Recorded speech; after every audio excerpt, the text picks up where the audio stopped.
नमस्कार। IAS weekly current affair quiz episode 67 में आपका स्वागत है। तो चलिए प्रश्नों की शुरुआत करते हैं और पहला प्रश्न है, जोरावर लाइट टैंक के संदर्भ में निम्नलिखित कथनों पर विचार कीजिए। एक, यह एक स्वदेशी रूप से डिजाइन और विकसित लाइट टैंक है। दो, इसे डीआरडीओ द्वारा लार्सन एंड टूब्रो लिमिटेड के सहयोग से विकसित किया गया था। उपयुक्त में से कौन से कथन सही हैं? ए केवल एक, बी केवल दो, सी एक और दो दोनों, डी ना तो एक और ना ही दो। इसका सही उत्तर है विकल्प सी, एक और दो दोनों। अगला प्रश्न, भारत के नियंत्रक और महालेखा परीक्षक यानी सीएजी के संदर्भ में निम्नलिखित कथनों पर विचार कीजिए। एक, सीएजी की नियुक्ति राष्ट्रपति द्वारा की जाती है। दो, अनुच्छेद 148 सीएजी के कर्तव्यों और शक्तियों से संबंधित है। उपयुक्त में से कौन से कथन सही हैं? ए केवल एक, बी केवल दो, सी एक और दो दोनों, डी ना तो एक और ना ही दो। इसका सही उत्तर है विकल्प ए, केवल एक। अगला प्रश्न, अभ्यास ऑस्ट्रा हिंद के संदर्भ में निम्नलिखित कथनों पर विचार कीजिए। एक, यह भारत और ऑस्ट्रेलिया के बीच होने वाला एक संयुक्त सैन्य अभ्यास है। दो, इस अभ्यास की शुरुआत 2020 में की गई थी।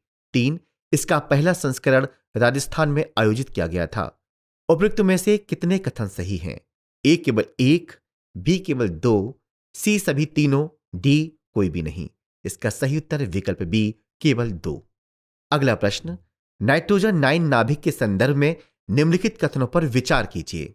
एक, इसकी विशेषता 7 प्रोटॉन और 2 न्यूट्रॉन है। दो, इस असमानता का आइसोटोप की स्थिरता पर गंभीर प्रभाव पड़ता है। उपयुक्त में से कौन से कथन सही हैं? ए केवल एक, बी केवल दो, सी एक और दो दोनों, डी ना तो एक और ना ही दो। इसका सही उत्तर है विकल्प सी, एक और दो दोनों। अगला प्रश्न, राष्ट्रीय फार्मेसी आयोग विधेयक 2023 के संदर्भ में निम्नलिखित कथनों पर विचार कीजिए। इसका उद्देश्य 1948 के फार्मेसी अधिनियम को निरस्त करता है। दो, इसके तहत राष्ट्रीय फार्मेसी आयोग की स्थापना करने का प्रावधान है। उपयुक्त में से कौन से कथन सही हैं? ए केवल एक, बी केवल दो, सी एक और दो दोनों, डी ना तो एक और ना ही दो। इसका सही उत्तर है विकल्प सी, एक और दो दोनों। अगला प्रश्न, विश्व बाल दिवस के संदर्भ में निम्नलिखित कथनों पर विचार कीजिए। एक, यह प्रत्येक वर्ष 20 नवंबर को मनाया जाता है। दो, 2023 के लिए इस दिवस की theme for every child every right है। उपयुक्त में से कौन से कथन गलत हैं? ए केवल एक, बी केवल दो, सी एक और दो दोनों, डी ना तो एक और ना ही दो। इसका सही उत्तर विकल्प डी, ना तो एक और ना ही दो, क्योंकि दोनों कथन सही हैं। अगला प्रश्न, इंदिरा गांधी शांति पुरस्कार के संदर्भ में निम्नलिखित कथनों पर विचार कीजिए। एक, इस पुरस्कार की स्थापना वर्ष 1986 में की गई थी। दो, इसमें एक प्रशस्ति पत्र के साथ 25 लाख रुपए का मौद्रिक पुरस्कार शामिल है। तीन, 2022 के लिए यह इंडियन मेडिकल एसोसिएशन यानी IMA और trade nurses association of India यानी TNAI को संयुक्त रूप से दिया गया है। उपयुक्त में से कितने कथन सही हैं? ए केवल एक, बी केवल दो, सी सभी तीनों, डी कोई भी नहीं। इसका सही उत्तर है विकल्प सी, सभी तीनों कथन सही हैं। अगला प्रश्न, कॉस्मिक वाइन के संदर्भ में निम्नलिखित कथनों पर विचार कीजिए। एक, यह एक विशाल व उल्लेखनीय ब्रह्मांडीय संरचना है। दो, इसे हबल स्पेस टेलीस्कोप यानी HST का उपयोग करके खोजा गया है। तीन, यह संरचना 13 मिलियन प्रकाश वर्ष लंबी व 6.5 लाख प्रकाश वर्ष चौड़ी है। उपयुक्त में से कितने कथन गलत हैं? ए केवल एक, बी केवल दो, सी सभी तीनों, डी कोई भी नहीं। इसका सही उत्तर है विकल्प बी, केवल दो। अगला प्रश्न, एंटीशिप मिसाइल के संदर्भ में निम्नलिखित कथनों पर विचार कीजिए। एक, इसकी मारक क्षमता 500 किलोमीटर हो सकती है। दो, इसकी रेंज सुपरसोनिक इंडो रूसी क्रूज मिसाइल ब्रह्मोस द्वारा दी गई 350-400 किलोमीटर की रेंज से अधिक है। उपयुक्त में से कौन से कथन सही हैं? ए केवल एक, बी केवल दो, सी एक और दो दोनों, डी ना तो एक और ना ही दो। इसका सही उत्तर है विकल्प सी, एक और दो दोनों। अगला प्रश्न, कवयित्री और संत मीराबाई के संदर्भ में निम्नलिखित कथनों पर विचार कीजिए। एक, यह मध्ययुगीन भारत में भक्ति कवियों की एक मजबूत परंपरा से जुड़ी हुई थी। दो, इनका जन्म लगभग 1498 में राजस्थान के कुर्की नामक गांव में हुआ था। तीन, इनका विवाह 1516 में मेवाड़ के राणा सांगा के पुत्र भोजराज से हुआ था। उपयुक्त में से कौन से कथन सही हैं? ए केवल एक और दो, बी केवल दो और तीन, सी 1 और 3, या फिर डी उपयुक्त सभी? इसका सही उत्तर है विकल्प डी उपयुक्त सभी। अगला प्रश्न, घोल मछली के संदर्भ में निम्नलिखित कथनों पर विचार कीजिए।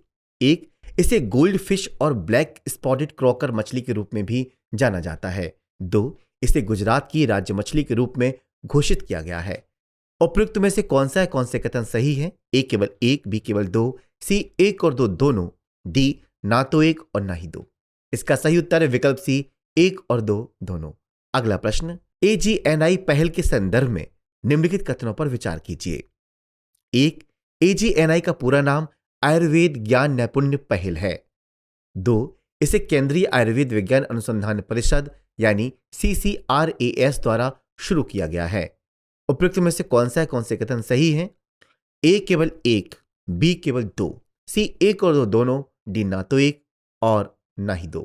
इसका सही उत्तर है विकल्प सी 1 और 2 दोनों। अगला प्रश्न, हाल ही में किस भारतीय कॉमेडियन ने इंटरनेशनल एमी अवार्ड 2023 में कॉमेडी के लिए इंटरनेशनल एमी जीता है, जिसके साथ ही वह यह उपलब्धि हासिल करने वाले पहले भारतीय कॉमेडियन बन गए हैं? ए कपिल शर्मा, कुणाल कामरा, सी जाकिर खान, या फिर डी वीरदास? इसका सही उत्तर है विकल्प डी वीरदास।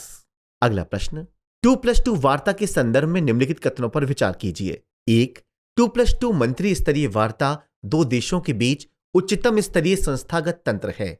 2, भारत का 4 प्रमुख रणनीतिक साझेदारों अमेरिका, ऑस्ट्रेलिया, जापान और रूस के साथ 2+2 संवाद है। उपयुक्त में से कौन से कथन सही हैं? ए केवल 1, बी केवल 2, सी 1 और 2 दोनों, डी ना तो 1 और ना ही 2। इसका सही उत्तर है विकल्प सी 1 और 2 दोनों। अगला प्रश्न, अभ्यास वज्र प्रहार के संदर्भ में निम्नलिखित कथनों पर विचार कीजिए। 1, यह भारत और संयुक्त राज्य अमेरिका के विशेष बलों के बीच एक संयुक्त सैन्य अभ्यास है। 2, इसका पहला संस्करण वर्ष 2010 में भारत में आयोजित किया गया था। उपयुक्त में से कौन से कथन सही हैं? ए केवल 1, बी केवल 2, सी 1 और 2 दोनों, डी ना तो 1 और ना ही 2। इसका सही उत्तर है विकल्प सी 1 और 2 दोनों। अगला प्रश्न, विश्व टेलीविजन दिवस के संदर्भ में निम्नलिखित कथनों पर विचार कीजिए। 1, यह दुनिया भर में हर साल 21 नवंबर को मनाया जाता है। 2, 1996 में संयुक्त राष्ट्र महासभा ने 21 नवंबर को इस दिवस के रूप में मनाने की घोषणा की थी। उपयुक्त में से कौन से कथन सही हैं? ए केवल 1, बी केवल 2, सी 1 और 2 दोनों, डी ना तो 1 और ना ही 2। इसका सही उत्तर है 1 और 2 दोनों। आज के एपिसोड में बस इतना ही। नेक्स्ट एपिसोड में मिलते हैं नए प्रश्नों के साथ। तब तक के लिए नमस्कार।